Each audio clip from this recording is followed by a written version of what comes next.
Hello there, this is your teacher Daniel Medina and today I'm going to explain you about the verb to be. Hola, soy el profe Daniel y hoy les voy a hablar sobre el verbo to be. So let's begin with this dialogue. Hello Carlos, how are you? I'm fine, Luis. Are you a student? Yes, I am. And you? No, I'm not. I'm a teacher. My sister is a student. Aquí podemos ver, ¿cierto? Que hay un saludo, hello, hola Carlos, ¿cómo estás? Estoy bien, Luis. ¿Eres un estudiante? Sí, soy un estudiante. ¿Y tú? Yo no soy un estudiante. Yo soy un profesor. Mi hermana es una estudiante. Entonces aquí vemos diferentes formas, ¿cierto? Ya vemos acá, por ejemplo, el verbo to be, aquí con la forma are. Por aquí estamos con am. Por aquí encontramos nuevamente are, ¿sí? Nuevamente am, ¿cierto? Y finalmente encontramos como is. Entonces tenemos tres formas, tres conjugaciones, llamémoslo, para las terceras personas, ¿cierto? Para la primera persona y para la segunda persona. Son diferentes, ¿no es cierto? Así como decimos en español, yo soy, tú eres y nosotros somos, esa misma conjugación existe para el inglés. Entonces vamos a mirar, the present of the verb to be, el presente del verbo to be. Entonces, el presente del verbo to be es formado por am, is y are, ¿cierto? Estas van a ser las tres conjugaciones. El verbo to be, ¿cierto? Es el verbo ser o estar en español, ¿cierto? El am significa yo soy o yo estoy, ¿cierto? Es utilizado siempre va a ser utilizado con el pronombre I, o sea, yo. Is significa es o está y es utilizado con el pronombre he, es decir, el pronombre él, con she, ella, it, esto o ello, o con un sustantivo singular. Are significa son o están y es utilizado con el pronombre we, que significa nosotros, you, tú o ustedes, they, que significa ellos o ellas, aquellos o aquellas, o un sustantivo plural. Las contractions or short form. Las contracciones o maneras cortas. Es muy sencillo. ¿Qué es una contracción? Poner la palabrita un poquito más cortita, ¿cierto? I am pasaría a ser am. Your pasaría a ser your. His pasaría a ser his. She's pasaría a ser she's. It is pasaría a ser it's. We are pasaría a ser we're. You are pasaría a ser your. They are pasaría a ser their. Las maneras, bueno, la forma corta, digamos de manera negativa, es muy sencillo. Simplemente ponemos después de la conjugación, ¿cierto? Del verbo to be, ponemos la partícula not. ¿Listo? Por ejemplo, I'm not, o I'm not, ¿cierto? Yo no soy o yo no estoy. You are not o you aren't, ¿cierto? He is not o he isn't, ¿sí? Que es lo mismo, solamente que esta es la manera contraída de la forma negativa. She is not or she isn't. It is not or it isn't. We are not, we aren't. You are not, you aren't. Y they are not, they aren't. Recordar siempre que es muy sencillo. Lo más importante es tener clara la forma del verbo to be en cada uno de sus pronombres. Por ejemplo, si es primera persona, segunda persona y terceras personas. Y si es singular o es plural. Eso lo vimos en el video anterior. So we got here some examples. Tenemos aquí algunos ejemplos. Por ejemplo, he is a student. Él es un estudiante. She is a secretary. Ella es una secretaria. They are friends. Ellos son amigos. It is a book. Este es un libro. Las oraciones afirmativas. Entonces vamos a explicar.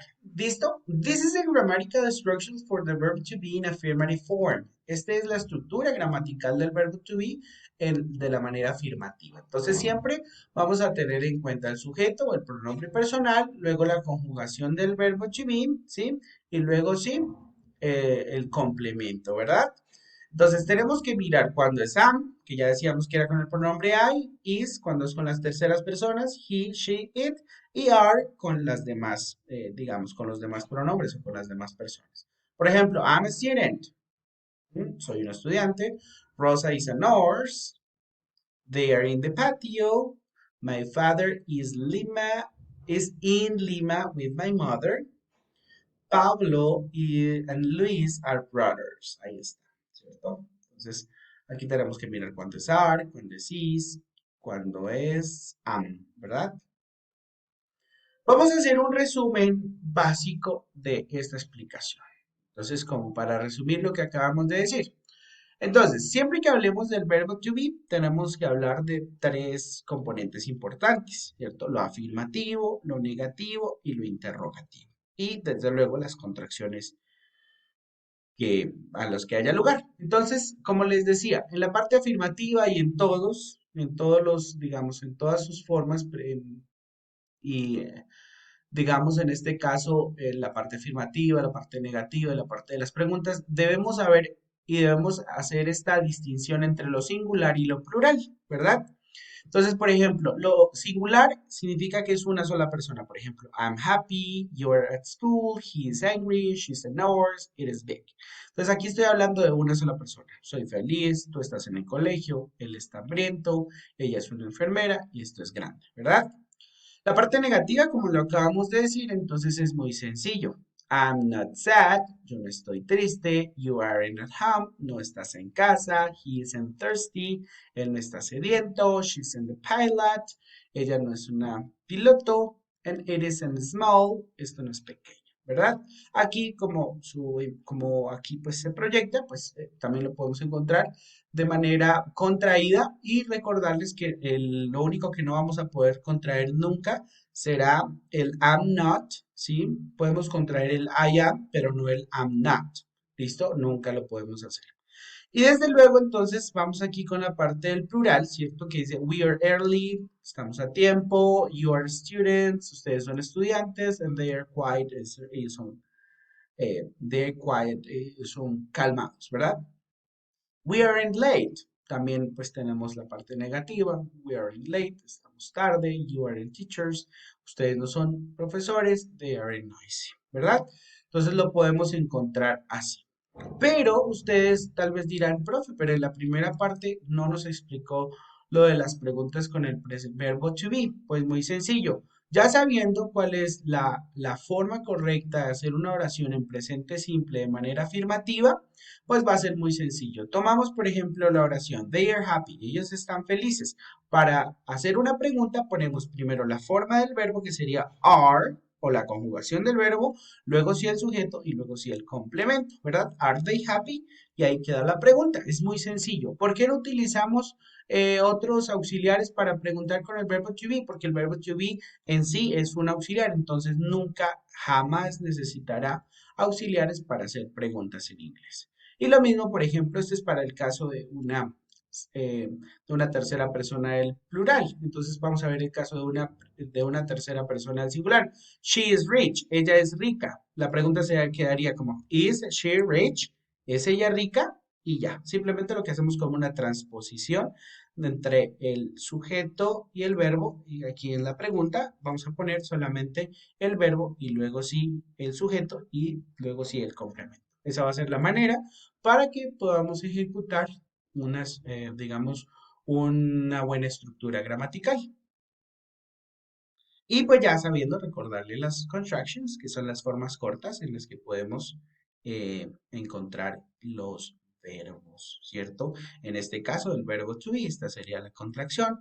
I'm not, he's not, or he isn't, you are not, you aren't, we are not, or we aren't, they are not, or they aren't. Recordarles que siempre podemos utilizar bien sea la forma contraída de arriba o la forma contraída de abajo. Ambos están perfectos. Y no está de más volverles a recordar lo que les decía ahorita, de que no es posible contraer el sujeto con la partícula not en la primera persona del singular. En I am not, no podemos contraer el sujeto y el verbo, pero no el verbo y la partícula not. Eso fue todo en este video, queridos estudiantes. Espero les haya quedado un poquito más claro todo en lo relacionado con el verbo to be.